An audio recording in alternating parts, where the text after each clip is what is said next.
नमस्कार।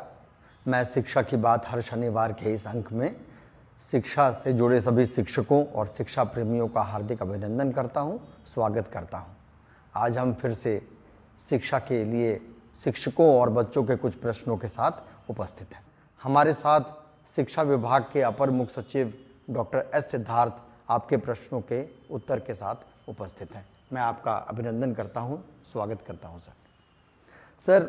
हम लोगों ने कुछ प्रश्न हमें प्राप्त हुए हैं, कुछ बच्चों के भी हैं और कुछ शिक्षकों के भी हैं। पहला है ज्योति कुमारी SMS डुम्मा शिवहर से हैं। ये कहती हैं सर कि मैंने गौर किया है कि एक दिन 11 बजे रात को आप सक्षमता परीक्षा ट्रांसफ़र का फाइल साइन किए और अगले ही दिन सुबह 8 बजे आपको फ्लाइट उड़ाते देखा गया। सर, आप मुख्यमंत्री के प्रधान सचिव भी हैं, अपर मुख्य सचिव मंत्रिमंडल, शिक्षा विभाग के अपर मुख्य सचिव हैं। सर, इतनी सारी जिम्मेदारियों के साथ आप टाइम मैनेजमेंट कैसे करते हैं? हम सभी शिक्षक और यह शिक्षिका यह जानना चाहते हैं सर। देखिए, टाइम मैनेजमेंट सबको सीखना चाहिए और मेरा मानना है कि जो टाइम का डिसिप्लिन है, विशेषकर शिक्षकों को और स्टूडेंट्स को, ये बहुत ही अच्छी तरह उनको सीखना चाहिए। मैं एक दिन पूर्व ये प्लान कर लेता हूँ कि अगले दिन मुझे क्या क्या करना है, और मन में वो पूरी सारणी रहती है कि सुबह उठ के क्या करना है, फिर दोपहर में क्या करना है, कौन से कार्य कल पूरे करने हैं। तो ये बिल्कुल एक दिन का प्री डिसाइडेड रहता है। ये कोई मतलब वेग नहीं छोड़ देता हूँ कि अच्छा ठीक है, समय मिलेगा तो करेंगे, नहीं मिलेगा तो नहीं करेंगे। ये सब फिक्स्ड रहता है और मैं इसका बहुत ही मतलब सशक्त पालन करता हूँ, 100%। देर रात सोता हूँ ज़रूर, 11-12 बजे तक सोता हूँ और अगले दिन 5 बजे उठ जाता हूँ। तो 5-6 बजे अखबार और ये सब पढ़ने का मौका मिलता है। और मेरा फ्लाइंग टाइम जो है हवाई जहाज़ उड़ाने का 8 से 9 बजे होता है और फिर 9 बजे अपनी वर्दी बदलता हूँ। जो सरकारी वर्दी है, सरकारी कमीज और शर्ट और पैंट पहनता हूँ और 9:15 बजे मैं कार्यालय पहुँच जाता हूँ। सबसे पहले माननीय मुख्यमंत्री जी का कार्यालय जाता हूँ, वहाँ पे कार्य रहते हैं। उसके बाद शिक्षा विभाग का कार्यालय है, इसी बीच मंत्रिमंडल का भी कार्यालय में जाता हूँ। तो सब कुछ समय सारणी अनुसार होता है, इसलिए कभी भी कोई क्लैश नहीं होता है, ओवरलैप नहीं होता है। अपना हॉबी का समय अलग रहता है, कार्यालय का समय अलग रहता है। और मैं सभी से मतलब एडवाइस करूँगा कि कोशिश करें कि टाइम का मैनेजमेंट और टाइम मैनेजमेंट थोड़ा मेंटेन करेंगे सभी, और बच्चों को भी ये बात सिखाएं, क्योंकि बच्चे बचपन से अगर टाइम मैनेजमेंट सीखेंगे तो बाद में जाके मतलब सब कुछ कर पाएंगे। समय पे मैं पेंटिंग के लिए भी समय निकाल लेता हूँ, फोटोग्राफी के लिए भी निकाल लेता हूँ, हर चीज़ के लिए समय निकल जाता है। और अगर टाइम मैनेजमेंट हो तो सब कुछ हो जाता है, और अगर टाइम मैनेजमेंट नहीं हो तो कुछ नहीं होगा। फिर आप कंफ्यूजन में रहेंगे और दुविधा में ही रहेंगे हमेशा। राकेश सर शिक्षक हैं प्राथमिक विद्यालय बड़की बलियारी विक्रम पटना के। इनका पूछना है कि जब हम गुणवत्तापूर्ण शिक्षा की बात करते हैं तो बच्चे ज़्यादा मातृभाषा में सीखना पसंद करते हैं और अभी तक बच्चों के बीच इससे संबंधित कोई सामग्री नहीं गई है, जबकि राष्ट्रीय शिक्षा नीति भी इसके संबंध में बात करती है। देखिए, मैं इस बात का बहुत समर्थन करता हूँ, और जो छोटे बच्चे हैं विशेषकर क्लास 1, 2 और 3, वो अपनी मातृभाषा में ही उनको शिक्षा होनी चाहिए। और चाहे वो अंग्रेज़ी पढ़ा रहे हों, हिंदी पढ़ा रहे हों, जब तक उनको अपनी मातृभाषा में नहीं सिखाएगा तो उनका जो लर्निंग कर्व है या लर्निंग कैपेसिटी से वो बिल्ड नहीं होगी। ये ज़रूर मतलब है, समस्या है कि हमने इंग्लिश की किताबों में भोजपुरी, मगही, मैथिली ये सब शब्दों का वहाँ पे अंकित नहीं किया है, और हिंदी भाषा की किताबों में भी ये बात लिखी नहीं है। बट मैं ये उम्मीद करता हूँ कि जब शिक्षक कक्षा में अगर मगध क्षेत्र में अगर बच्चे को टीचर पढ़ा रहे हैं, क्योंकि अब तो स्थानीय मोटा मोटी अब स्थानीय ही टीचर हो गए हैं, सक्षमता पास भी वहीं के लोग हैं, बाकी लोग भी उसी ज़िले के हैं, तो मैं ये उम्मीद करता हूँ कि जब भी पढ़ाएं तो अपनी भाषा जो मातृभाषा है उसमें उस बच्चे को सिखाने की कोशिश करेंगे।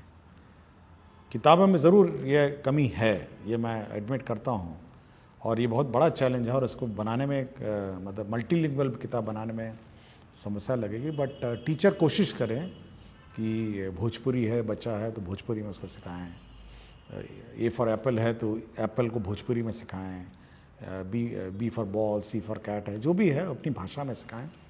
लेकिन ये पूर्ण रूप से अब टीचर पर अब निर्भर है। सर एक सवाल है, प्रभा कुमारी बेगूसराय बिहार, ये +2 केमिस्ट्री टीचर हैं, UHS कतार माला डंडारी बेगूसराय की। ये पूछते हैं कि गुणवत्तापूर्ण शिक्षा सुनिश्चित करने हेतु चेतना सत्र में कौन कौन सी गतिविधियां की जानी चाहिए सर? देखिए, चेतना सत्र में वो सब करना है जो आपके किताबों में नहीं है। ये मैं बिल्कुल स्पष्ट किया हूँ बहुत बार कि आपकी जो किताबें में नहीं, जो आपके करिकुलम में है, वो चेतना सत्र का पार्ट नहीं है। मतलब मैथ्स है, इंग्लिश है, हिस्ट्री है, ज्योग्राफी है, वो नहीं। चेतना सत्र में मैं पिछले एपिसोड में मैंने कहा कि आप उसको वैल्यूज़ सिखाएंगे, मतलब एक मानवीय जो गुण है वो सिखाने का सत्र है। दूसरा है कि जो आज के दिन में जो अगल बगल चीज़ें हो रही हैं उसको मतलब सेंसिटाइज करने की बात है, उसको न्यूज़ के बारे में, समाचार के बारे में। तीसरा है राष्ट्र के प्रति प्रेम और सम्मान की भावना, जैसे राष्ट्रीय गान है या राज्य के प्रति प्रेम और सम्मान की भावना है, तो बिहार गीत है। तो ये सब चीज़ें उसको सिखाना है, और एक साथ कतार में खड़े होके प्रार्थना करना, एक साथ और बच्चों को संबोधन, मतलब जब बच्चे कोई ना कोई क्लास में एक बच्चा सुनाता है, कोई भी का वक्तव्य अपना देता है, तो लीडरशिप क्वालिटीज़ हैं, तो ये सब सिखाने का सत्र है। क्लासरूम का जो सब्जेक्ट है वो उससे बहुत ही भिन्न है, और इसलिए मैं बार बार कह रहा हूँ, मैं सभी टीचर से कहता हूँ, क्योंकि हमको हमेशा ये चिंता रहती है, क्योंकि ये पहला सत्र है, अगर टीचर हल्का सा भी लेट हो जाए तो ये सत्र अफेक्ट हो जाता है। देखिए, बाकी सत्र तो बाद में आता है, वो आधा घंटे बाद आता है, अटेंडेंस तो मोटा मोटी इसी बीच में होता है। तो हमको हमेशा ये चिंता रहती है कि चेतना सत्र में लापरवाही नहीं हो, और ये समय पे शुरू हो, समय पे ख़त्म हो। हम लोगों ने माइक, म्यूज़िक सिस्टम, बैंड, सबका लिए हम लोगों ने प्रोविज़न किया हुआ है। इसलिए चेतना सत्र मैं अनुरोध करूंगा टीचर से कि भाई इसको बहुत गंभीरता से लें, और बहुत ही मतलब ये बहुत इंपॉर्टेंट सत्र है। शिक्षक ने पूछा है सर कि NEP 2020 के अनुसार 25-26 तक कक्षा 3 तक के सभी बच्चों को निपुण बना देना है। एक निपुण भारत कार्यक्रम भी चल रहा है सर, अर्थात उन्हें वर्ग सापेक्ष दक्षता प्राप्त करवा देनी है। इस महत्वाकांक्षी उद्देश्य की पूर्ति के लिए विभाग कौन कौन से उपाय कर रहा है? देखिए, सारे कर रहे हैं। देखिए, FLN किट्स हैं अब हमारा, और रिविजन्स हैं, टेस्ट हैं, और जब तक जूनियर क्लासेस में वो निपुण नहीं होंगे, सक्षम नहीं होंगे, तो सीनियर क्लासेस में ड्रॉप आउट्स बहुत बड़ी हो जाएगी। इसलिए जो पहला इनिशियल क्लासेस हैं उस पर ज़्यादा हम लोग का ध्यान है, और एक बार पकड़ ले वो मतलब रफ्तार पढ़ाई और शिक्षा का, तो ड्रॉप आउट्स भी उतना कम हो जाएगा।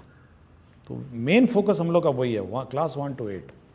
सर एक शिक्षक ने पूछा है सर कि विभाग से कई टोल फ्री नंबर जारी किए गए हैं, परंतु बहुत बार फ़ोन करते रहने पर भी कोई बार उत्तर प्राप्त नहीं होता है, ऐसे में हमें क्या करना? देखिए, टोल फ्री नंबर वही है जो वेबसाइट पे है, विभाग के वेबसाइट पे जो नंबर है वही टोल फ्री नंबर है, और उस टोल फ्री नंबर मल्टीपल वहाँ पे 30 टेबल रहते हैं, 30 लोग उसको उठाते हैं, कॉल को रिकॉर्ड करते हैं, उसका हर आवेदन पत्र चेक होता है, उस पर क्या अनुपालन हुआ चेक होता है। इसलिए मल्टीपल टोल फ्री मत खोजने की कोशिश करिए, आप वेबसाइट में जो टोल फ्री नंबर है उसी को डायल करिए और अपना कंप्लेंट वहीं पे रिकॉर्ड करिए। एक शिक्षक ने पूछा है, कभी कुछ दिन पहले ही आपने कहा कि प्रत्येक शिक्षित व्यक्ति की जिम्मेदारी है कि वो अशिक्षित को शिक्षित बनाए, एक शिक्षक को छोड़कर अन्य शिक्षित व्यक्ति यह कैसे सुनिश्चित कर सकता है? देखिए, ये बाबा साहब डॉक्टर भीमराव अम्बेडकर जी का कथन है, और 14 अप्रैल को एक कार्यक्रम में गया था मैं। उस कार्यक्रम में मुझे किताब मिली थी और किताब के पीछे वाला कथन है जो मैंने पढ़ के सुनाया है। और देखिए, टीचर तो शिक्षित हैं जो शिक्षा ग्रहण कर रहे हैं, लेकिन समाज में बाकी लोग भी तो शिक्षित हैं ना। आपके मुखिया जी हैं, वार्ड सदस्य हैं, जीविका हैं, तो सब लोगों का अगर आप शिक्षा प्राप्त करते हैं तो ये आपकी जवाबदेही है और आपकी रिस्पॉन्सिबिलिटी है कि बाकियों को भी आप शिक्षित बनाएंगे। देखिए, बहुत ही सिंपल ही मांग रहा हूँ मैं, कोई बहुत बड़ी डिमांड नहीं है मेरी। मैं इतना ही कह रहा हूँ कि भाई जो बच्चा बाहर घूम रहा है या बच्चा ड्रॉप आउट है उसको वापस स्कूल में लाइए, इतना ही कर दीजिए, बहुत है। मैं कोई बहुत बड़ी चीज़ नहीं मांग रहा हूँ एक शिक्षक व्यक्ति से। बच्चा बगल में मोहल्ले में घूम रहा है बाहर, उसको आप समझा बुझा के स्कूल में भर्ती करा दीजिए, इतना ही मेरी डिमांड है। और इतना ही करिए ना, बाकी कुछ मत करिए, आप इतना ही कर दीजिए। बाकी वो बच्चा एक बार शिक्षित हो जाएगा, वो अपने में संभल जाएगा। जी, बहुत उपयोगी है सर।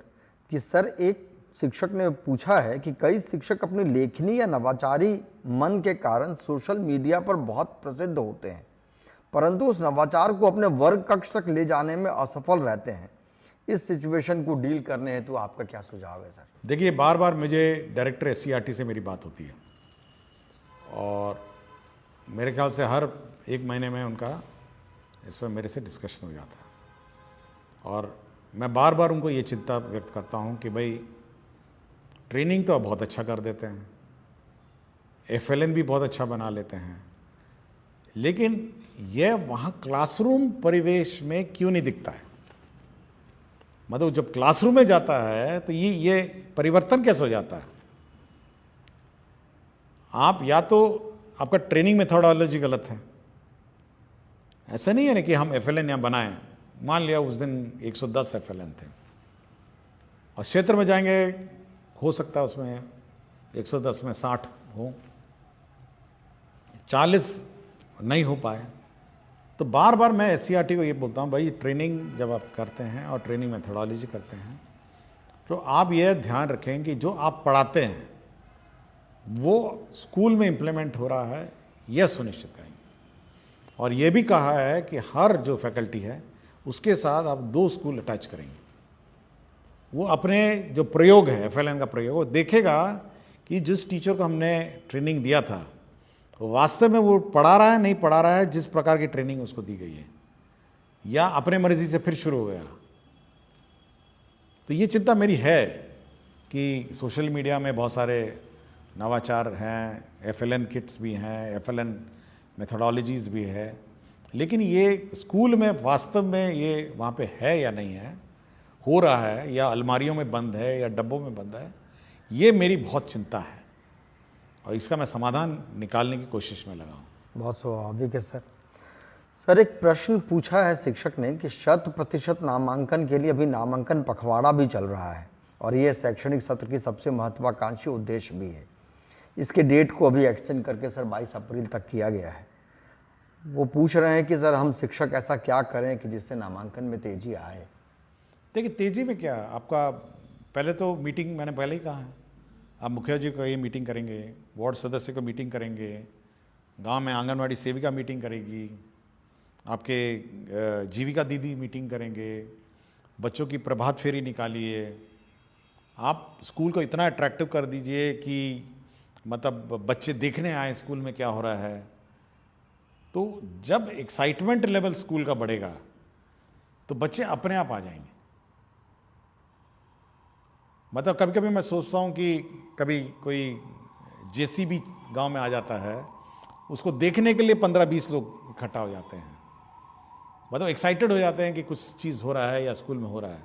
तो जैसी स्कूल में वो एक्साइटमेंट है, अटैचमेंट है, या स्कूल में कोई इवेंट हो रहा हो, माइक, देखिए एक चीज़ मैंने सबको कहा है कि शुरू में 6:30 बजे स्कूल है, आप एक ही काम करिए, कुछ नहीं करना है, आप जोर जोर स्कूल का गाना चलाइए, जोर जोर परेड करिए, जोर जोर अपना स्कूल में वक्तव्य दीजिए, ताकि पूरे गांव में आवाज जाए कि स्कूल शुरू हो गया।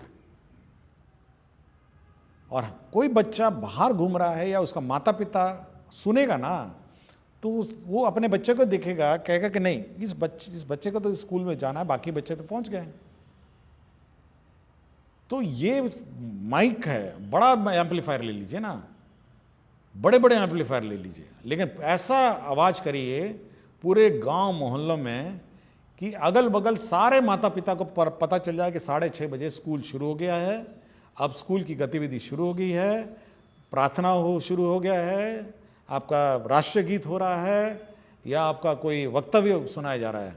ये जो आप पूछ रहे थे पहले कि चेतना सत्र का क्या उद्देश्य है, चेतना सत्र का उद्देश्य ये है कि चेतना स्कूल के अंदर ही नहीं बल्कि स्कूल के बाहर भी चेतना करना, और अगल बगल जितने माता पिता हैं उनको अपने लगे अंदर कि भाई मेरा बच्चे को तो होना चाहिए समय, लेट भी नहीं पहुंचाएगा, कि भाई जैसी आवाज आएगी तो बच्चा सो भी रहा होगा तो उठा के उसको भेज देगा कि भाई तुमको तो 6:30 बजे स्कूल शुरू हो गया है, और या कहीं ड्रॉप आउट होगा तो उसको भर्ती कराएगा। तो उस चेतना सत्र में माइकिंग का, आवाज का, मतलब उसका प्रयोग किया जाए और फुल वॉल्यूम में प्रभात फेरी निकाली जाए, माइक लगा के मुखिया जी का मीटिंग कराया जाए, वार्ड सदस्य का मीटिंग कराया जाए, जीविका बिल्कुल हिला दिया जाए, मतलब गांव का जो वातावरण है उसको इतना चार्ज कर दिया जाए कि सारे बच्चे स्कूल आ जाएं। बिल्कुल बच्चे भाग के आए स्कूल। हाँ, मतलब जब एक्साइटमेंट होगा तो सब आ जाएगा ना। अब आपको उम्मीद करेंगे कि हाँ एक तो शांति से वातावरण में स्कूल चल रहा है, आप उम्मीद करेंगे कि अच्छा हम अपना बच्चा लेके जाएंगे, अच्छा कल, आज नहीं तो कल ले जाएंगे, कल नहीं तो परसों, करते करते करते गया। फुल वॉल्यूम में गीत बजाइए, स्कूल में गीत बजाइए, फुल वॉल्यूम में प्रार्थना चलाइए, पूरा गांव का माहौल को ना हिला दीजिए माइक से। विभिन्न धर्मों में भी है, होता है ना, मस्जिद में अजान होती है, मंदिर में आरती होती है, कितना अट्रैक्शन हो जाता है किसी भी मनुष्य को कि बस जाके प्रार्थना या इबादत करनी है, तो वो पैदा करना पड़ेगा स्कूल को। एक मंजीत कुमार शिक्षक हैं सर, राजकीय मध्य विद्यालय माधोपट्टी के।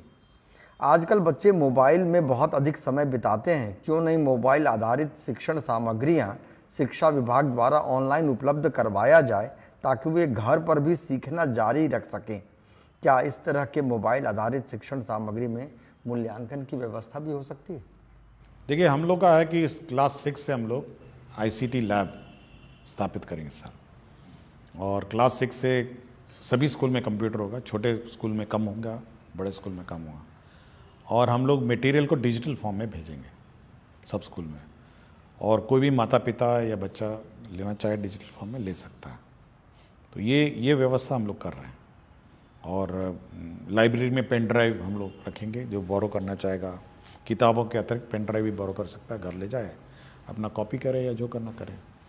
तो डिजिटल लाइब्रेरी को भी हम लोग स्ट्रेंथन करने की कोशिश में है। तो इस साल हम लोग का यही लक्ष्य है कि ICT लैब हो, डिजिटल लैब हो, और बच्चे मतलब फिजिकल बुक्स के अलावा डिजिटल बुक्स भी बोरो कर सकें, ये हमारी व्यवस्था है। एक बच्ची का प्रश्न है सर, सुहानी कुमारी हैं, कक्षा 4 मध्य विद्यालय माधोपट्टी दरभंगा की। इनका सवाल है सर कि विद्यालयों में बच्चों की ऑनलाइन उपस्थिति दर्ज करने को लेकर कुछ दिन पहले संकल्प लिया गया था, क्या इसी सत्र से बच्चों की ऑनलाइन हाजिरी बनेगी? ये कौन सा क्लास की हैं? ये कक्षा 4 की है सर। 4 की हैं, चलिए, ये अट्रैक्ट हो रही हैं चीज़ों के साथ की। कक्षा 4 में भी मतलब डिजिटल एज का जनरेशन है।